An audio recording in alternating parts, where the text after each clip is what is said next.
It's not per se, I think, the digital issues that we have to worry about. I think it's more the way we human handle the digital options that are right now there. So if you look from AI or connectivity, we should be really focusing more on how we keep and put a human lens on what we're doing.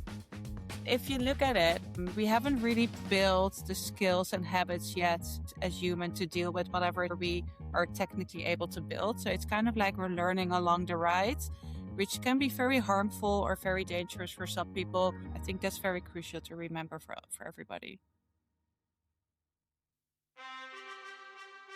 Did you know?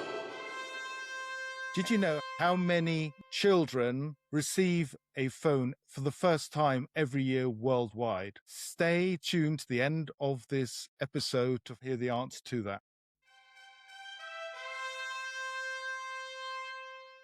So my name is Ian Ginn, and I'm the host of Digital Talk. I'm delighted to have as our guest Martina De Leo, who is the co-founder and CMO of Chat License, helping families raise digital savvy children worldwide by giving them an award-winning driver's license to support them in using their first digital device. She is a Dutch impact-driven entrepreneur and angel investor focused on responsible tech, social change, and triple bottom line businesses. Welcome to the podcast, Martina. Thank you. It's so good to be here. Well, I've summarized you in a few words and got the AI to help me about around that. But I don't know if you agree with it. Maybe you just introduce yourself and the organization. And particularly another part of it would be, of course, where did Chat License come from? Yeah, good one. So you did a very good job there with AI. But yeah, indeed, I'm one of the co-founders of Chat License. We built the company with the three of us. Two of them are living in the Netherlands, and I'm actually right now living in the US. And what we've built is actually because of parents, we felt we could and should do better for when our children go online for the very first time. So we built this digital driver's license kind of concept, science-backed from Erasmus University Rotterdam, with a program where children learn how the digital skills they need for whatever they encounter. And for us as parents, something guiding more like what to do, what to ask, which are the good apps, what kind of questions do I need to ask, and where do I need to take care of instead of the no, because that's the easy part, like no, delay, maybe later, but then know how to be safe and sane online. And can you just give people a better sort of feeling as to how it works? I think there are two major stakeholders, right? There's one, the parents, and then there's the child. Can you just walk through from a parent's perspective what it looks like, and then from a child's perspective? Yeah, so it's an app. So I think that's very important to realize. You download the app in any app store as a parent, and then you select the apps that you want your child to have access to once it goes online. And it can be in either a laptop or a tablet or a smartphone, even a game console, because they do encounter the online world in very different variations. And so you put that in place, you read about it, you think, oh, these kind of apps have these age limitations, this is what I need to be aware of. And then your child goes on his device, that can be your tablet, his own tablet, or a smartphone already, he enters a game. And in that game, there's Chat City, what we developed, and that's the science-backed learning method where they really are encountering a lot of situations by not just telling them what to do, but by experiencing them situations and then learning about what's like safe, sane, and happy online behavior. So they really focus on a digital skill set building. And with every neighborhood they finish, they gain access to certain type of apps. And because we're combining them, kids and the children, because that's the crucial part there, it's really about upraising your child, like knowing what they are experiencing, them learning them teaching them the skills, and then seeing like, okay, what can we do together there? So there's a gamification element I'm hearing. And of course, we all know, as we were children ourselves at some point in time, but to be told by your parents to do something is most likely not that helpful. So I presume it somehow fills that gap, if you like, where they're actually more engaging with the app and the parents are somewhere in the background steering without them realizing it. Is that kind of, because it's twofold actually. It's definitely in a certain, like, because it's an age where they go in much more doing stuff independently. That's the target audience. So it's between 9 and 12. They still look up to you in a way. There's definitely a role to do as a parent, but you don't know what you don't know. So how to explain about Roblox when you never played it, or a FIFA game, or maybe like what's happening in the chat and the emoji. Do you actually know the meaning of their emoji, or are you just assuming it's the same? So I think those kind of gaps, we really try to make sure that everybody is aware of those gaps as parents and as kids as well. And it's like more the older brother and sister helping the kids out, but it's definitely there as parents. You have definitely a role to play. I think that's what we forget sometimes, that it's, if it's just a tech part, or if you're restricting them, or if a teacher explains to them how it works, we're fine. But it's actually happening back home. And yeah, you need to know what to do. So the parent is getting some feedback and also setting it up. Definitely. So initially set it up, as Yes. I say, and then as they go through, what did you call them? You called them neighborhoods or something. Sorry, what do you call them? Yeah, neighborhoods. Yeah. So we build a Yeah. city. So the gamified part for the kids is really like a city. We only let them in for 20 minutes a day. So it's not about binging it. It's not about time spent on an app, because I think that's the way we really want to build something that's like not based on that attention economy that we're right now, but it's really about educating them, giving them these skills, and then go back out again, do something else, and then come back in again, and really make sure that you build those digital skills in the neighborhood. So it's a video, you will see, it's animation, it's a quiz, an explainer, and that combination, that's the science behind it. That's really, it's not just explaining it by like putting it in kids' minds, but really feeling it by heart and by decision making. Today's episode is sponsored by IFG Consulting Europe, who help operators to tap into technologies to accelerate digitization of the network, drive revenues, and reduce costs by championing promising software providers in telecoms, enterprise, and mobile markets. Go to ifgconsultingeurope.com to find out more.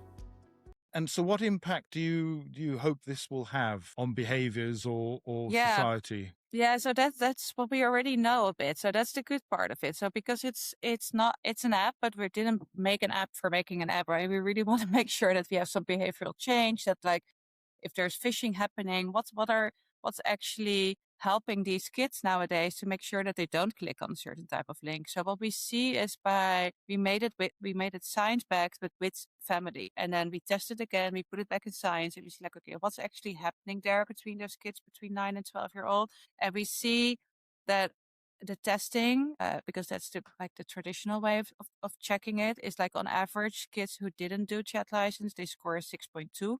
And our kids score an 8.7. So we really see an uptake in knowledge and behavior of how to be more safer, saner, and more creative, and chatting in the right ways that are, I don't know, putting them like a driver's license. Without a driver's license, you maybe know how a car works. You've been in a car, you've seen cars around, but you don't actually make those, like, I don't know, the test, you never did it. So we really put that test back in there as a starting point. And do this, I mean, I'm just thinking of the children. Do they win stars, or what is the... No, they win access. Yeah, so they win access to the apps. Yeah, so we say like, put this as a first app on every first device, like really like a driver's. You would never go in a car without a driver's license. Well, you sit maybe like, yeah, in a passenger seat, but you would not drive it yourself.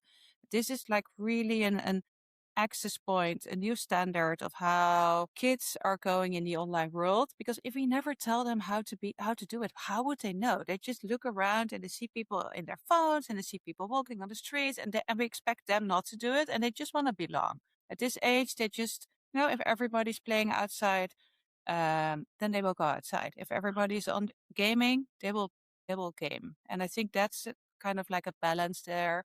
It's not one size fits all. It's not like one kid, every single thing is the same for them, but we really need to put it back in a family position there and know what is like right or wrong and where are the gray areas. So have you received any feedback from the users or communities who've said, actually, this has made a difference, and a little story around that's always good to have?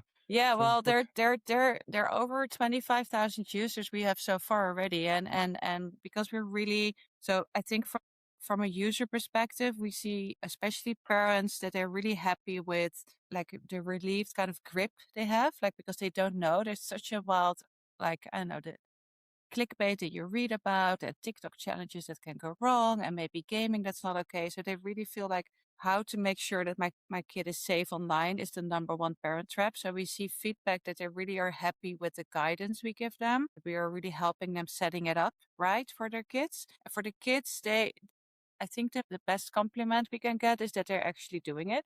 That they love to continue doing it. It's not that they feel like it's a mandatory thing. I have to really made it fun for them to learn and really relatable.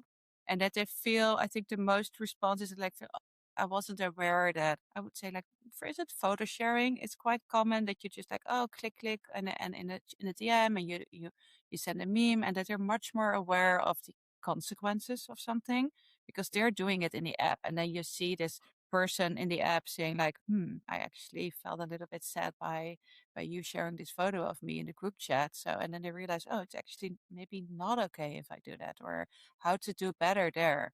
And because we give them the safe environment there to learn it in a fun big brother and sister way, it's not just being told that they need to do something else, but they really feel that they can do something else. I think that's the most, that's the best thing we can realize there. So you yourself have 2 children. Are they using the app? Are they using the app as well, or? Well, they're 8 and 11. So definitely the 11-year-old has done it. Yes. And he doesn't have a smartphone yet. So and that's why it's so important. The online world is there for him right now already. So he's using a Chromebook at school. He's gaming a little bit. So I felt like he's really encountering this digital world.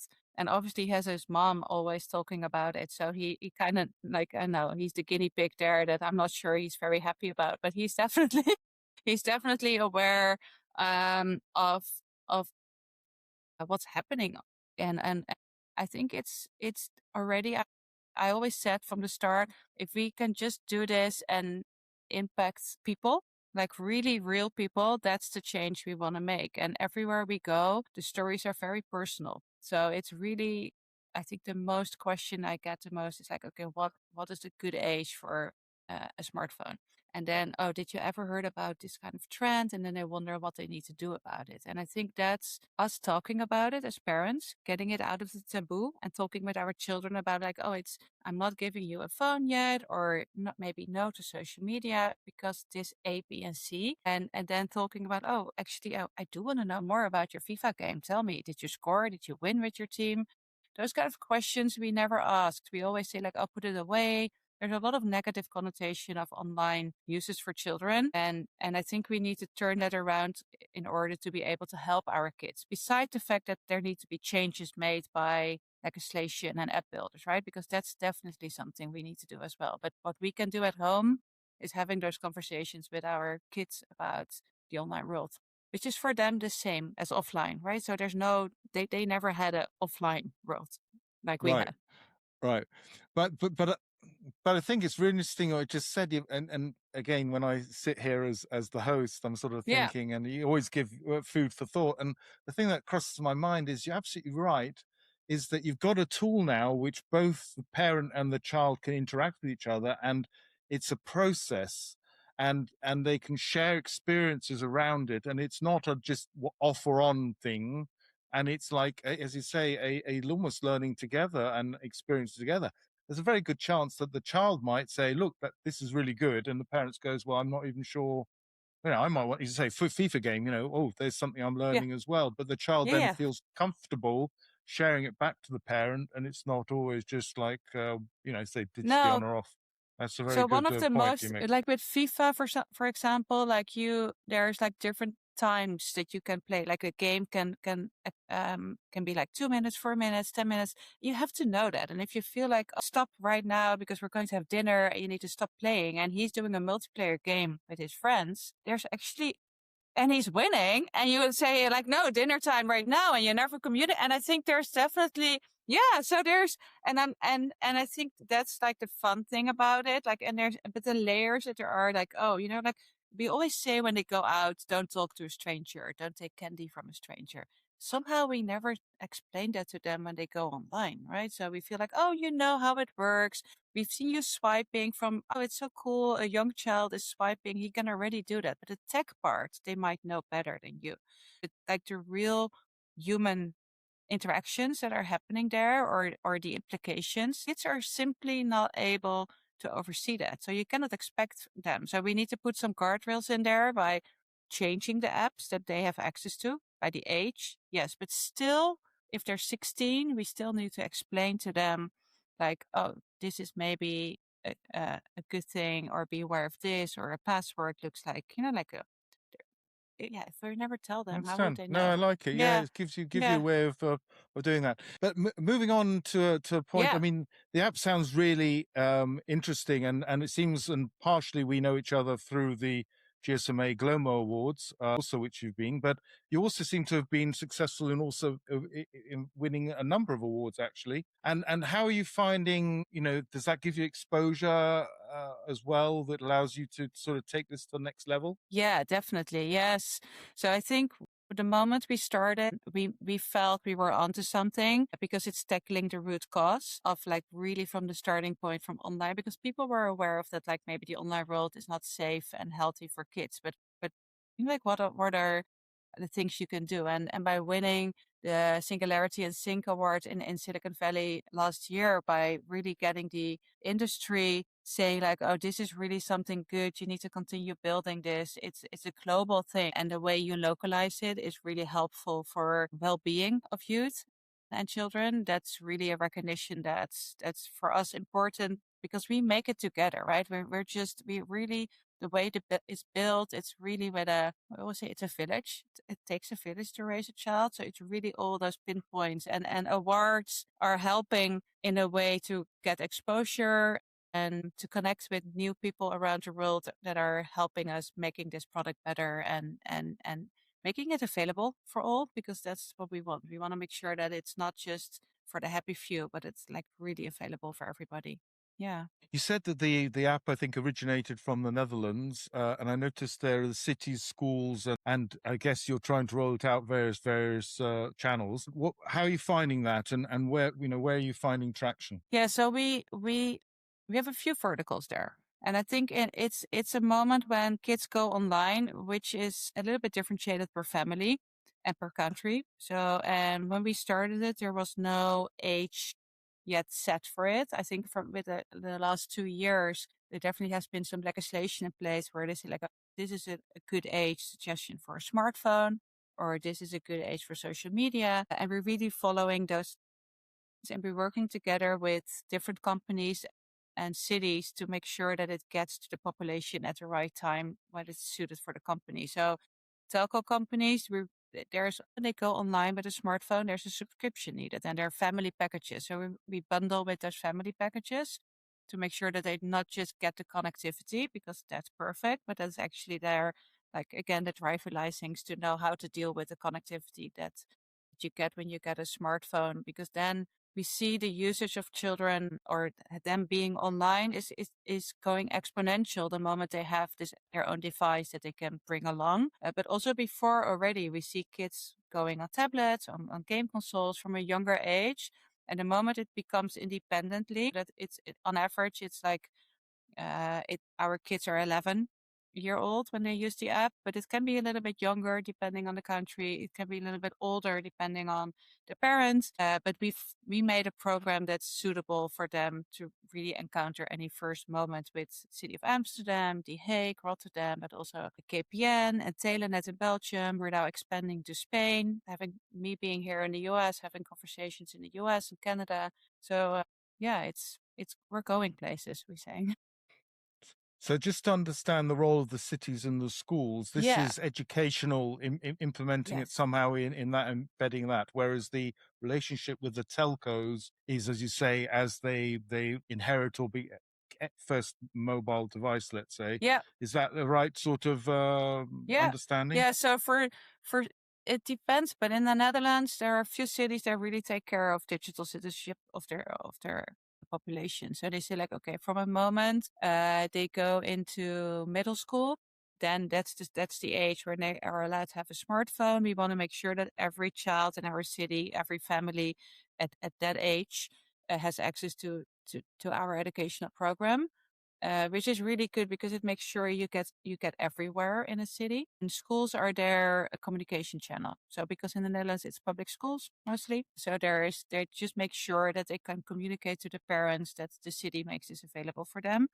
While telco companies, for example, in Belgium with Telenet, they bundle it with their family kids proposition. So the moment you as a parent, you think about, oh, my kid gets a smartphone or maybe a smartphone because it's like or maybe even a smartwatch. And you feel like, oh, they're going online. Let's see what's out there. And then we're there bundled to make sure that this number one parent trap of how to keep them safe online is being covered by an independent program that gives them always up-to-date information about that first crucial year when they go online. Yeah, and they're different because we also work with Fairphone, for example. So they're this smartphone manufacturer, and we bundle it with everyone who buys a Fairphone. They get us as well.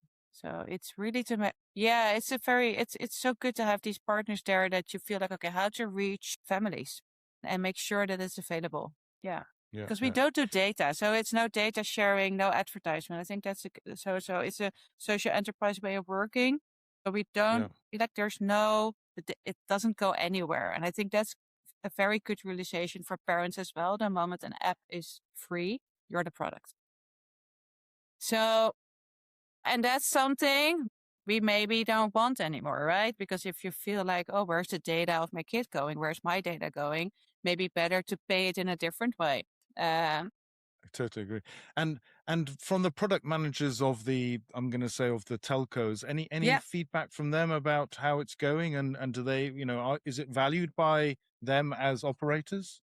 Yeah, so we actually extended with Telenet. They did so we're live 2.5 years now. So it's really startup way of working, obviously. And with Telenet, they came in last summer, so 2025, and they run in a way a pilot. They said, like, okay, let's see how it works with our products, and they extended it for the full year because they see not only an uptake in their revenue by people making the decision to buy this product, but they also see an NPS and an more like higher scoring in engagement, that you feel like, oh, this is something. And I think that's important for telco companies nowadays, that they take their responsibility. So they know connectivity is there, 5G, like it's good.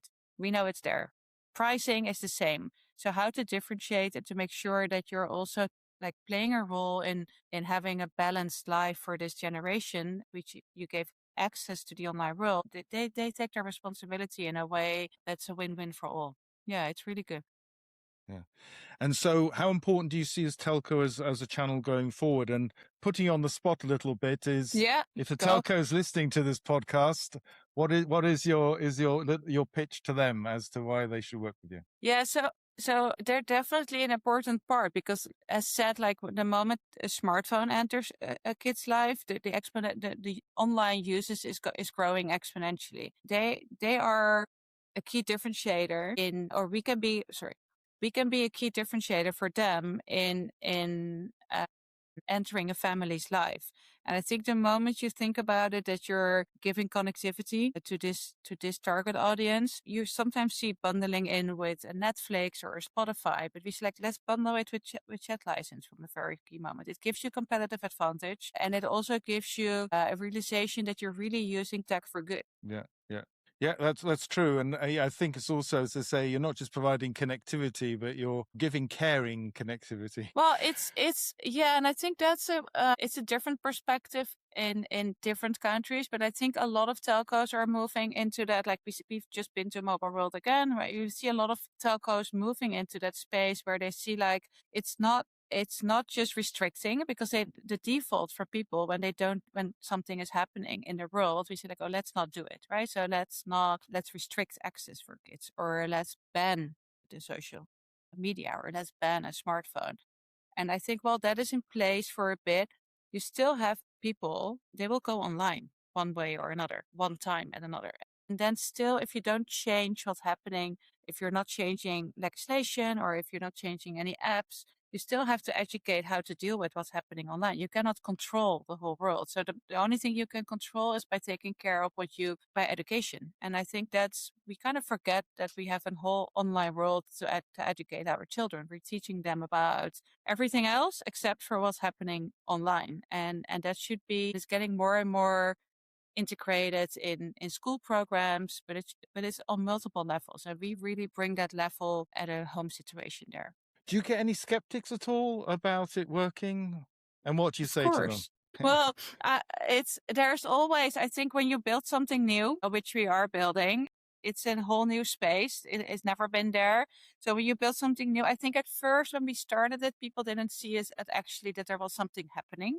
That it was that there was a problem with kids, because we're doing prevention for mental health, right? Or prevention for addiction, prevention for cybercrime. There's nothing happening right now with my kids. So the most skepticism we got at first was like, oh, my kids are fine. This is just the online world. Don't worry about it. And I think now we really see a movement where people start to realization like, oh, there's actually, we need to do something about it. I think the most skepticism is that we get from people that are in the like, oh, if we just ban it, that's not a solution. So if we're just not giving them access, and well, I'm very happy because my 11-year-old doesn't have a smartphone yet either. So I'm happy with delaying it, but I think I'm fooling myself if I think that he's not online in a way right now, and that if it's magically over when he's 13 or 16, that this online world is good enough for him to just go there in. Good luck. So I think that's the conversation we're having a lot. Like, okay, it's education that's needed, and not just restricting, but it's definitely an education, not just for the kids, but also for you as a parent. It's not your online world. It's much more than that. And I can talk for hours about this. But it's really, Personal experience. It's a personal engagement in that sense, you know, and no one else can do that for you. You've got to do that. And all you can do is give them the right tools and guidance, as you say. And you've really come up with something that seems to be quite clever. So thank you. I that's why we partially invited you on the podcast, because we thought, sounds pretty clever. It's always nice to surround yourself with clever people, you know. It's makes you feel better about yourself. What about next? You know, what big milestones do you have ahead for the chat license in the next few years? So where the ambition, you said you won some awards, you got 25,000 people, you got some, you know, various groups using it, but, you know, tell me about the plan. So the next steps are expanding. We just launched the Spanish version. So we have definitely some traction right now in Spain, but also going overseas here in the US and Canada. We see some telco companies or other partner cities as well, international, coming to us and say like, okay, how can we team up? So we really want to make sure that this global framework we built from a very maybe Dutch science-backed perspective gets a localization, and working there with partners, obviously, to implement it in a country, because it's very important that we make sure that it's getting the right tone of voice for children, that we're using the right slang, that the information is brought for parents as well, that's up to date with local legislation and popular apps in different countries and cultural changes. So we really are moving in more countries right now, and which is very and teaming up with the partners as well. Yeah. Wow, I mean, what you just described there is a big project. I mean, I know all those customizations and localizations and all that as well. It's not something we do. It's not something we do alone, right? So it's really teaming up with the right partners. And for instance, we're working as well with UNICEF and Global Child Forum, and they have done, and all the universities, they've done tons of research. And what we are doing is repackage it in a way that it's touching families by heart and mind. And in that way, they can really implement it at a home situation along the line when the kids go first time online. So it's not a one size fits all solution. And the teamwork there and the distribution made possible by cities, by telcos. I think if we work like that as a society in general, I think the world can be a much better place, because the knowledge is there, and it's just making sure it gets to the people who are actually need it. And that's really the way we work. So it's the village again.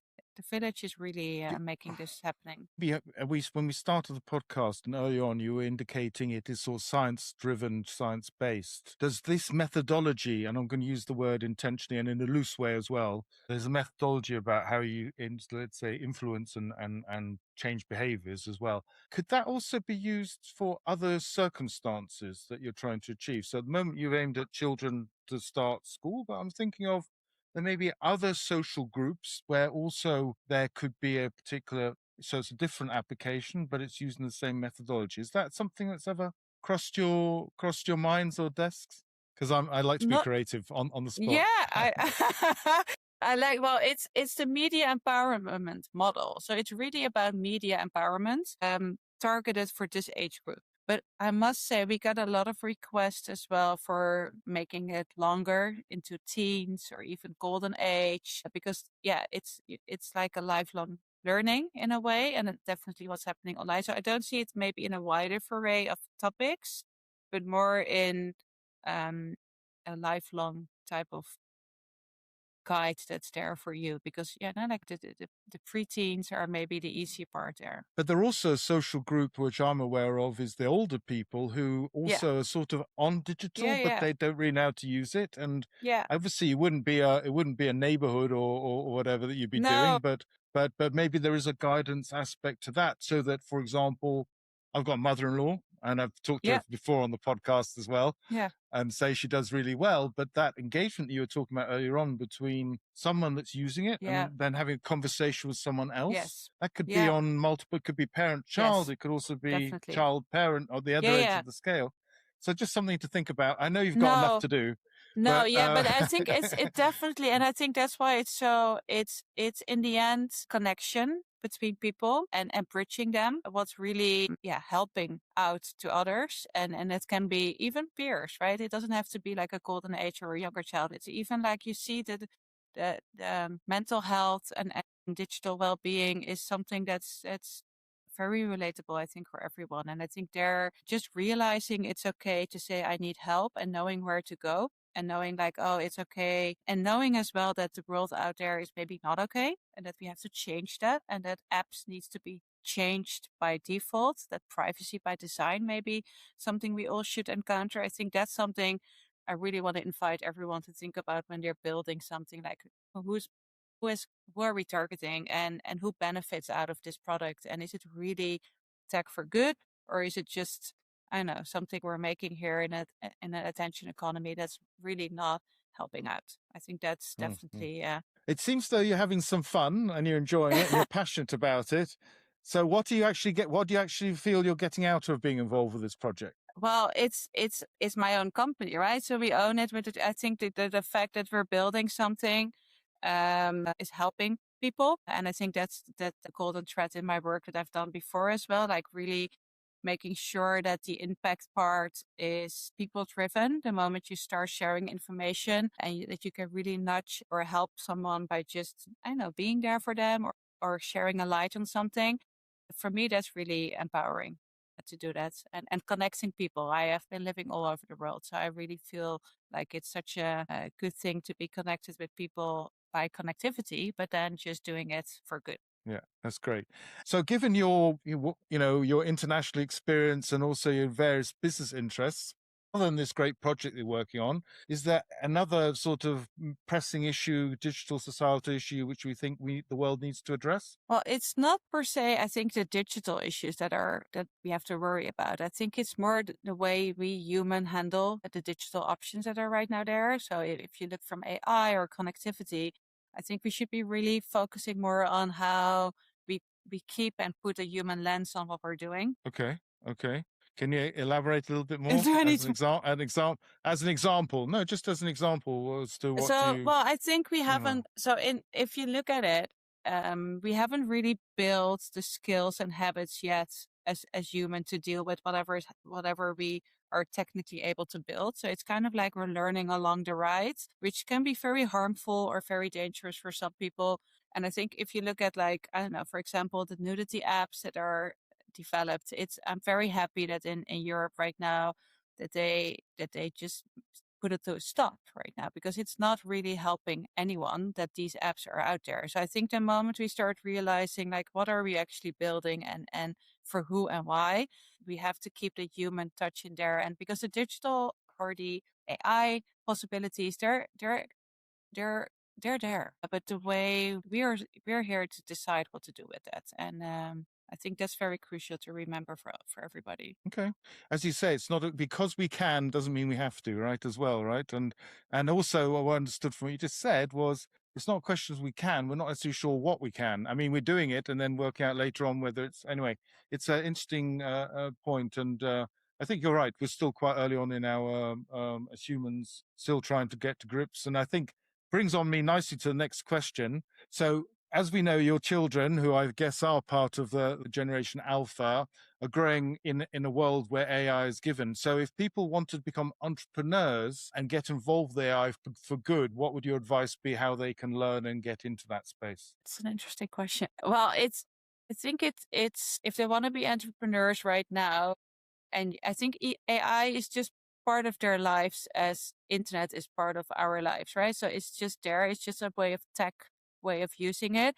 And there's a lot of development in how AI can be used for good stuff and how it can really improve the way of working. So for my kids, I want them to be aware of the tools they use and that they always use a mix of curiosity and critical thinking there, which is something they will learn along the line. I think not really else than I have been taught when I was younger, but just with the options that I have at that moment. I see for them the options are maybe more endless in a way, but I feel we're getting into a time as well where it's okay to say, oh, it doesn't have to be more is not always better, and really think about what would be usage for good.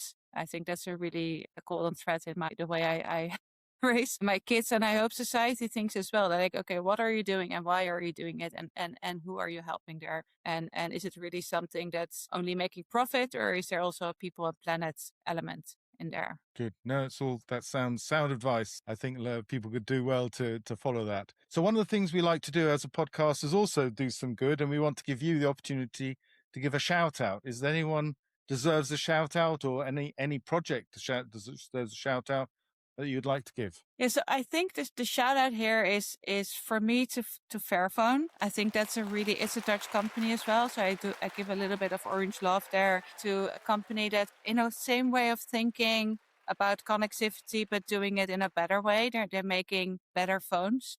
And they're really rethinking about something that's already there, but how can we do better with what we're building there?